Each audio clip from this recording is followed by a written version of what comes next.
আল্লাহ তাআলা কিয়ামতের কঠিন ময়দানে যেদিন স্বামী স্ত্রীকে চিনবে না, স্ত্রী স্বামীকে দেখে পালিয়ে যাবে, বন্ধু বন্ধুরে চিনবে না, পীর সাহেব মুরিদরে চিনবে না, মুরিদ পীর সাহেবরে চিনবে না, দলের কর্মী তার নেতারে চিনবে না, নেতা তার কর্মীরে চিনবে না, বন্ধু বন্ধুরে দেখে পালাবে। এই কঠিন মুহূর্তে সূর্যটা মাথার কাছে চলে আসবে, জমিনটা তামার জমিন হবে, আজকের জমিনের মতো নয়।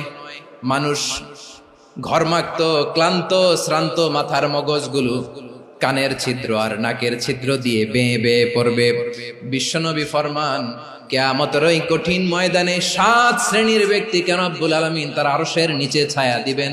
তার মধ্যে প্রথম শ্রেণীর ব্যক্তি হলো ইমামুন আদিল, যে ইনসাফের সাথে বিচার করে, যে জাস্টিস সমাজে সার্ভ করে, যে সুশাসন নিশ্চিত করে, ওই ইমামুন আদিল। আদিল শব্দটা বুঝছেন না? ইন্নাল্লাহা ইয়া'মুরু বিল আদল, পাইছেন?